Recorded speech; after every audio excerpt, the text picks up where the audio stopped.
చూస్ country delight, live better. ఇప్పుడే country delight యాప్ని download చేసుకోండి. పోర్చుగల్లోని ఓ బీచ్లో కనిపించినటువంటి అద్భుత దృశ్యం భయం కల్పించే విధంగా కనిపిస్తోంది, ఆందోళన రేకెత్తించే విధంగా కనిపిస్తోంది. ఇది దేనికి సంకేతం? తీరం వైపు ఒక్కసారిగా ఓ పెద్ద మేఘం దూసుకొచ్చేసింది. రోల్ క్లౌడ్ చూసినటువంటి జనం ఆశ్చర్యపోయారు.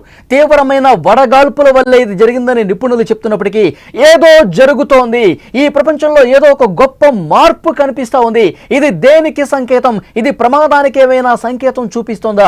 దీని గురించే చర్చ జరుగుతోంది. పోర్చుగల్లోని ఓ బీచ్ లో ఆకాశంలో అద్భుతమైనటువంటి దృశ్యం ఆవిష్కృతమైంది. విజువల్స్ లో మీరు చూస్తా ఉన్నారు స్క్రీన్ లో. బీచ్ లో ఉన్నటువంటి దృశ్యం ఒక్కసారిగా సునామీ, ఒక పెద్ద అల రూపంలో మేఘం కనిపిస్తోంది.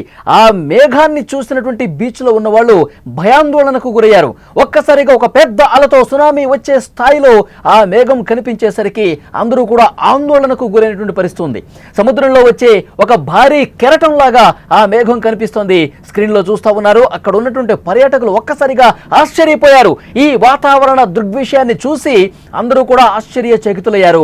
అక్కడ బీచ్ లో ఉన్న వాళ్ళు ఇదేమన్నా సునామీ అలలాగా కనిపిస్తోంది, ఇదేమన్నా సునామీ వచ్చే ముందు ఓ పెద్ద మేఘం ఏమన్నా ఏర్పడిందా అన్న స్థాయిలో కనిపిస్తోంది. విజువల్స్ లో చూస్తున్నారు. పోర్చుగల్లోని బీచ్ లో వింత మేఘం ఒకటి భయపెట్టేసింది.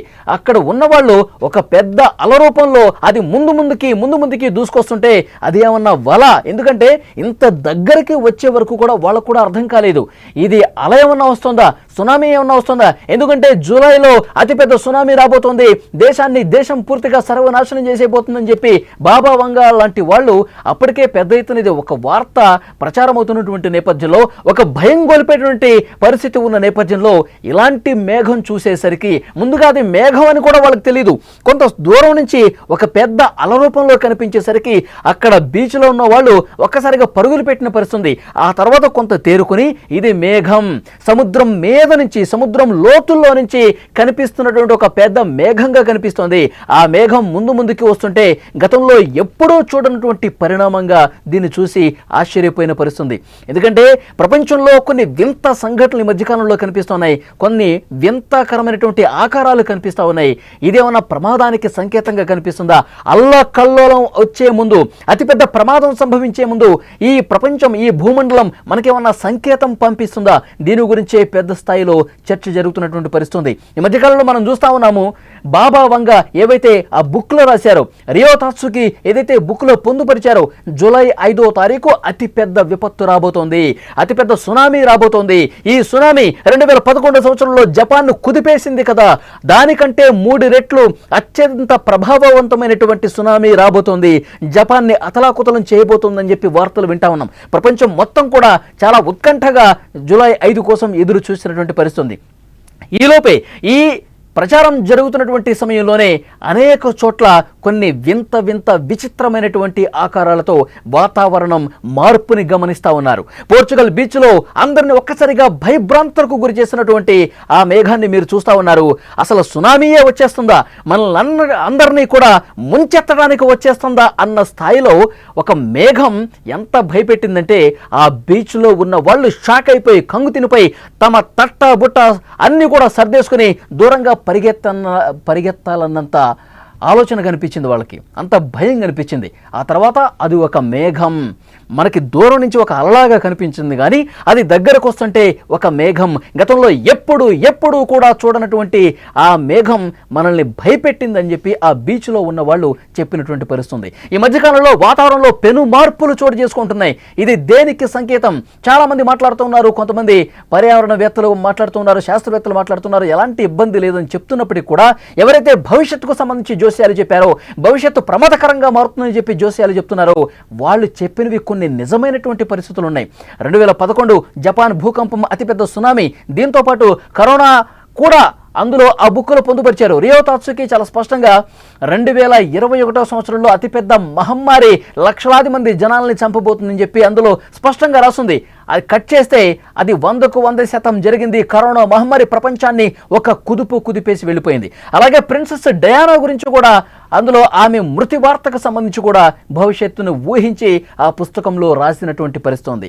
సో 2025 సంవత్సరం ప్రమాదకరమైనటువంటి సంవత్సరంగా అందులో రాసి రాసి ఉంది కాబట్టి ఏ క్షణం ఏం జరగబోతుంది, ఎలాంటి పెను విపత్తు రాబోతుంది, ఈ భూమండలానికి ప్రపంచానికి ఏమైనా ప్రమాదం పొంచి ఉందా, ఇలాంటి వింత వింత ఆకారాలు చూసినప్పుడు ప్రజల్లో ఆ భయం అనేది కనిపిస్తుంది. అనేక దేశాల్లో భయం గుప్పిట్లో జనం బతుకుతున్నటువంటి పరిస్థితి కనిపిస్తుంది.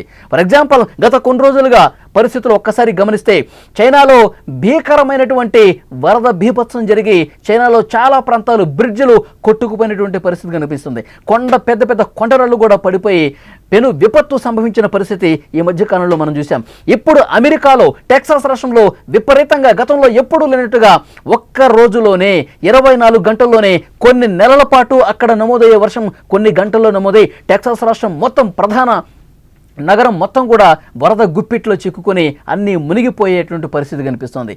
అంతకుముందు పరిస్థితులు మనం చూస్తున్నాం. అంటే ఈ ప్రపంచానికి ఏదో ఒక వింత మార్పు కనిపిస్తుంది. శాస్త్రవేత్తలు కూడా చాలామంది చెప్తా ఉన్నారు, నిపుణులు చాలామంది చెప్తా ఉన్నారు, ఏదో జరుగుతోంది ప్రపంచంలో. ఇలాంటి పెను విపత్తులు సంభవించే ముందు ప్రకృతి మనకి కొన్ని సంకేతాలు పంపిస్తుంది, దాంట్లో భాగంగా దీన్ని చూడాల్సినటువంటి అవసరం ఉందా అని మాట్లాడుకుంటున్నటువంటి చర్చ జరుగుతున్నటువంటి పరిస్థితి. ఇప్పుడు మీరు స్క్రీన్లో చూస్తూ ఉన్నారు, పోర్చుగల్లోని ఒక బీచ్లో ఒక వింత ఆకారం అందరినీ విస్మయానికి గురి చేసింది.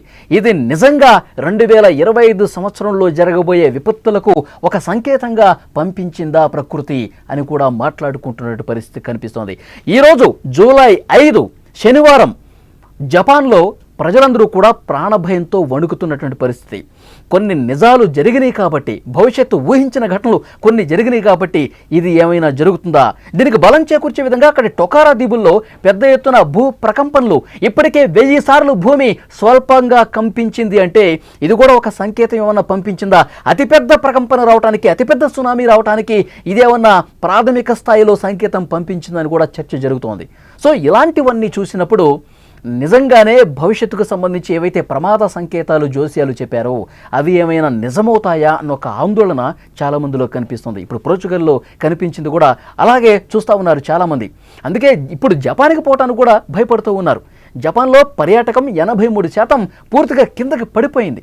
అక్కడికి వెళ్ళాలంటే భయపడుతున్నారు. అక్కడ టొకారా దీవుల్లో ఉన్నవాళ్ళు, అక్కడ స్థానికంగా జీవనం సాగించే వాళ్ళు ఇతర ప్రాంతాలకు కూడా తరలిపోయి సురక్షితమైన ప్రాంతాలకు బతికుంటే మళ్ళీ వద్దాం మన ప్రదేశానికంటూ జూలై 10 తర్వాత మళ్ళీ వద్దామంటూ చాలామంది తమ పర్యటనలు వాయిదా వేసుకుని తమ సొంత ప్రాంతాలను కూడా వదిలేసి వెళ్ళిపోయినటువంటి పరిస్థితి ఉంది. సో డెఫినెట్గా ఇలాంటి వింత వింత ఆకారాలు, ఇలాంటి పరిస్థితులు ప్రపంచవ్యాప్తంగా చాలా చోట్ల కనిపిస్తున్నాయి. సో అక్కడ ప్రభుత్వాలు చెప్తున్నాయి, ఇవన్నీ కూడా శాస్త్రవేత్తలు కూడా చెప్తున్నారు, అన్నీ కట్టి పెట్టండి, ఇలాంటి ఆలోచనలు మానుకోండి, ఏమీ కాదు ఈ భూమండలానికి. ఏవో ఊహించి కొంతమంది రాస్తూ ఉంటారు కానీ అవి 100కు 100% జరగవు. కొన్ని జరిగాయంటే తాత్కాలికంగా వాళ్ళు 100 చెప్తే 4 జరుగుతూ ఉంటాయి. కానీ దీన్ని లైట్ తీసుకోండి, యథావిధిగా తమ పనుల్లో నిమగ్నం కాండి అని చెప్పి శాస్త్రవేత్తలు కూడా కొంత ధైర్యం చెప్పే ప్రయత్నం చేస్తున్నారు. కానీ అక్కడ స్థానిక ప్రజానికం మాత్రం భయాందోళనతోనే కాలం గడుపుతున్నటువంటి పరిస్థితి ఉంది.